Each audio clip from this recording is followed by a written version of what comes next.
ሄሉን ልብ ምን እንደምታስብ ምን አስባ ያን ቪዲዮ እንደሰራች ራሱ ነው ያውቃል ነበር። ምንድነው ያለችው ሄሉ? የደኛ ነው ልብሽ ይሄን ያውቃለሁ ባላይ ብዙ ስማ እንዲመለስ ብትፈልግ ኖሮ እኔ ሄሉን ጠንቅቄ አውቃታለሁ። ለምትፈልገው ነገር አንድ ቀን አታጥም፣ አንድ ደቂቃ ራሱ አታጥም። ደግሞ ሄሉ ምን ብላለች? ናቲ የትም አይሄድም ማለት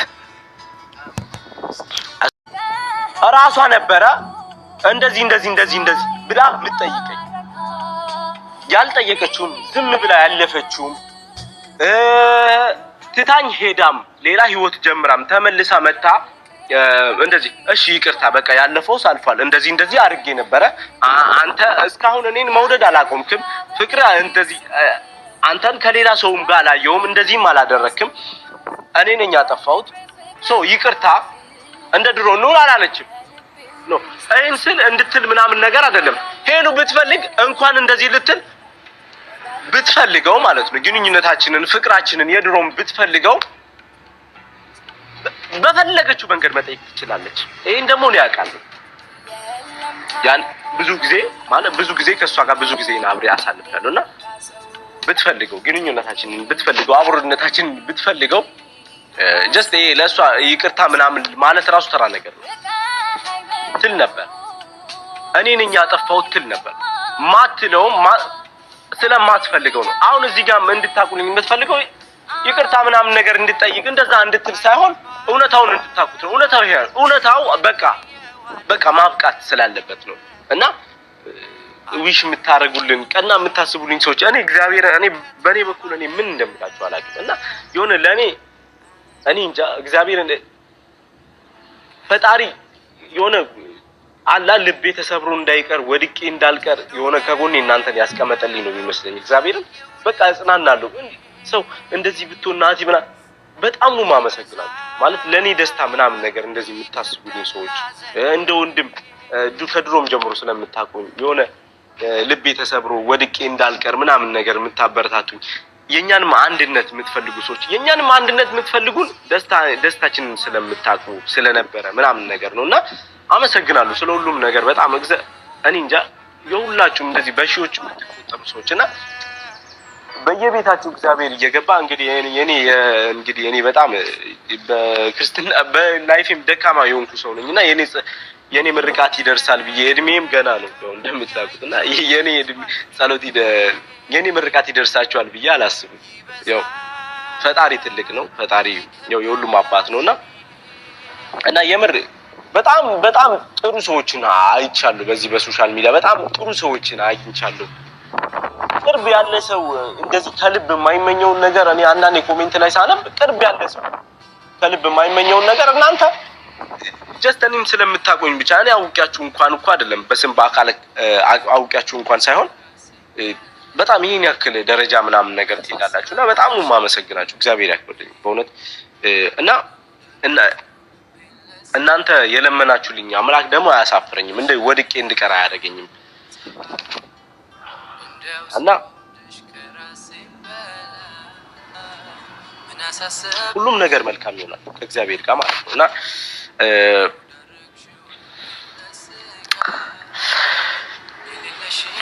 ይመስለኛል ሄሉ ማለት እንደዚህ ነገሮችንም ደባብሳ ምናምን ነገር ዝም አድርጋ እንድታልፍ የፈለገችው የኔ ሁኔታም ነው እንደዛ ያረጋት ብዬ አስባለሁ። ምክንያቱም ጀስት እሷ ምንም ባላለችበት ሁኔታ እሷ ዝም ብላ ህይወቷን ደስተኛ ሆና እየመራች ባለችበት ሁኔታ የሆነ የድሮ ነገራችንን እንድናስታውስ ማረገው እየቆዘምኩ ራሴን ማሳየው እኔ ነኝ ማለት ለዛም ነው ደግሞ ሄሉ ምን ብላለች? ናቲ የትም አይሄድም ማለት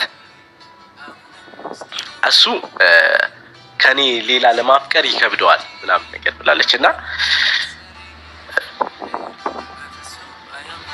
አዎ እውነት ነው ማለት ያወራሽው ነገር ውሸት ላይ ነው ይችላል። ግን ነገሮች ሁሌ እንደዚህ ይቀጥላሉ ብለሽ እንዳታስቢ። አንቺ ለነገሩ ምን ታደርጊ ማለት እኔ እኔ ነኝ። ያው ባለፈው ቪዲዮ ላይም ስዘፍንልሽ ነበረ እንዴት ታምኛለሽ ቢመሳይ እያልኩ እና አንዳንዴ ሰው ተስፋ ሊቆርጥ ይችላል ብለሽ ብታስቢም መልካም ነው እና እድሜ ልክ የወደደ ሰው ምናምን ነገር እድሜ ልክ እንደዛ ፍቅሩ ይቀጥላል ብለሽ ኤክስፔክቴሽን ባታረጊ ጥሩ ነው።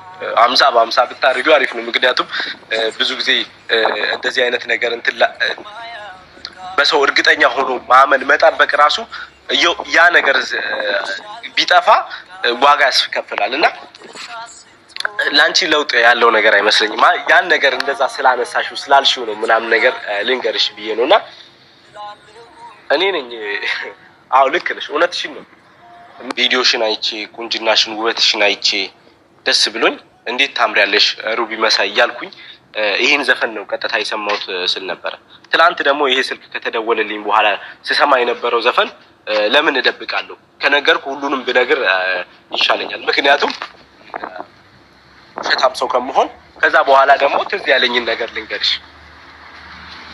ሲርቋት ተከታይ ሲላመዷት ባዳ አትዘልቅም ከአንድ ቤት ሁለት ቢላ ለምዳ አመሏ ይታወቅ ፌዝ ያገነናት እሳት ሲሏት ውሃን ማር ሲሏት ሬት እንደ ሰማይ ጀንበር ሁሌ እየደመቀ ተመልሶ አይመጣም እድሜ ከጠለቀ ዘመን ያባራ ሁሌ አይኖር ሲቆም ውበትም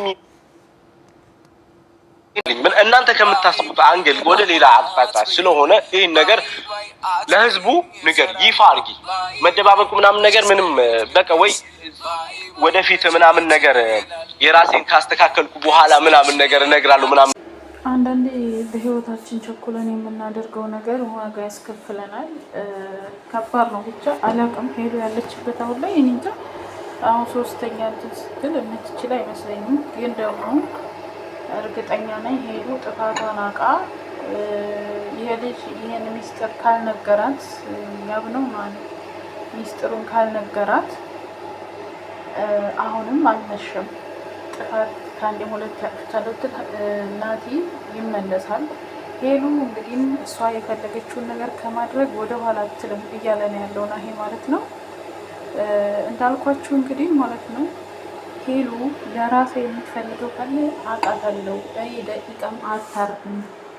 ይሄ ሁላ የደረሰባት ደግሞ አውቃለሁ የዋህ ናት እያለ ነው። ማታ ላይ እንግዲህ ብዙዎቻችሁ ናሂ ምን ትላለህ ሄሉ ቀለበት አስራ ነበረ ደስታዋን ሳትጨርስ እንደዛ አይነት ነገር ተከስቶባታልና ምን ትላለህ እያሉ እንግዲህ ቲክቶክ ላይ ሄሉ ሰውን ትወዳለች፣ ሰውን ታምናለች፣ ቶሎ የማመን ችሎታ አለባት እና እኔ እሷ የኔ ስላልሆነች እንድትጎዳ አልፈልግም፣ ግን ትቸኩላለች። ለእሷ የምትፈልገው ነገር ደግሞ ሲኖር በእርጋታ ሳይሆን የምታደርገው በጣም ነው የምትቸኩለው።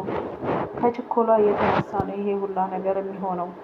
ስለዚህ ተረጋግታ ማሰብ ብትችል ተረጋግታ ነገሮችን ለማድረግ ብትሞክር ኖሮ ብታስብ ይሄ ሁላ ነገር እንትን አይላትም። እኔ ምንም ጥፋት የለብኝም አላጠፋውም። ኢቭን አሁን ድረስ ይፈልጋታል ማለት ነው። ደግሞ ይወዳታል። የምሬ ነው በጣም ነው የሚወዳት። መጀመሪያም እኮ እንደዛ የመጀመሪያ ፓርት ታውቃላችሁ፣ የፍቅር ጥያቄ ሲጠይቃት ቀለበት ሊያስፈላ በጥፊ ነው ያላከመችው ማለት ነው። እና ብዙዎቻችሁ ደግሞ እኛ ሴቶች እኮ የሚሆነንን አናውቅም፣ ለሄሉ የሚሆነው ናቲ ነበረ ምናምን ትላላችሁ። አንዳንዴ በህይወታችሁ ሰው ጣልቃ ታስገቡ። ሰው ጣልቃ ታስገባችሁ በጣም ከባድ ነው። እኔ አሁን ላይ ራሱ ከዚህ ከያብጋም ምናምን የሚባለው ልጅቷ እስከዛሬ የት ነበረች? ይሄ ሁላ ነገር ሲፈጠር ይሄ ሁላ ነገር ሲደረግ የት ነበረች? ዛሬ ላይ እንዴት መጣች? እንዴት ይዟት መጣ? እሱ ይዟት ሶሻል ሚዲያ ላይ በነገራችን ላይ ወይ ማስታወቂያ እየሰራን ነው ወይ ለሌላ ነገር ነው ብሏትም ሊሆን ይችላል። ይችላል ግን ደግሞ እኔ ብቻ አላውቅም ስለ ሁሉም ነገር። ግን አሁን በጣም ይከብዳል ያለችበት ማለት ቀለበት አድርጋችሁ አስባችሁታል? ላገባ ነው ብላችሁ ሽማግሌ ሊላክ ነው በዚህ ሰሞን አንቺ ቤተሰቦች ጋር እንልካለን ብዙ ነገር እያለ አሁን ሌላ ነገር ሲሆን በጣም ይከብዳል፣ ያማልም ማለት ነው። ማለት በራሴ ቢደርስ የማልፈልገው ነገር ነው እያደረገ ያለው። ግን ለምንድን ነው ወንዶች ከዛ ጋር የሆነ ነገር እያላችሁ ሌላ ህይወት የምትጀምሩት? የሌላ ሰው ህይወት ለሌላ ሰው ተስፋ የምትሰጡት? እሷ በእርግጥ አሁን የማግባቱን ትኖሯት ሳይሆን ቤተሰብ ማስደሰት ትፈልጋለች። ቤተሰቦቿ ደግሞ ትዳር እንዲኖራት እንድታገባ ይፈልጋሉ። እና እንደዚህ አይነት ነገር ባታረጉ መልካም ነው እላለሁ። ስለ ሁሉም ነገር ሄሉ አይዞሽ፣ ፈጣሪ አለ። ፈጣሪ ወደ ፈጣሪ ስተመለሽ ጸሎት አድርጊ ነው የምለው፣ እንደኔ ማለት ነው። ምክንያቱም ከእግዚአብሔር በላይ የሚሆን ነገር የለም። ሁሉንም እግዚአብሔር ነው እንትን ያለውና ሁሉንም ለፈጣሪ መተው ነው የምለው። ምክንያቱም በጣም ይከብዳል እንደዚህ አይነት ነገር አስባችሁታል?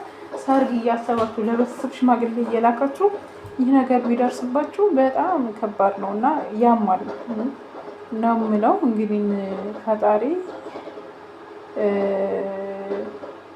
ለሁላችንም ልቦና ይስጠን ነው የምለው። እኔ እንዳልኳችሁ መጨረሻ ላይ ካስታወሳችሁ እግዚአብሔር የሄሉንና ናሂ የህልዋ ካላቸው እግዚአብሔር መልሶ ሊያገናኛቸው ይችላል ብያለሁኝ። እንግዲህ ከጸጸቷ ብዙ ነገር ተምራ ደግሞ አሁንም ይቅርታ ጠይቃ ሊታረቁ ይችላሉ። ምክንያቱም የእግዚአብሔር ነገር ምንም አይሳነውም። እኛ አይደለንም የምንቆርጠው፣ ፈጣሪ ነው የሁሉንም ውለው የያዘው።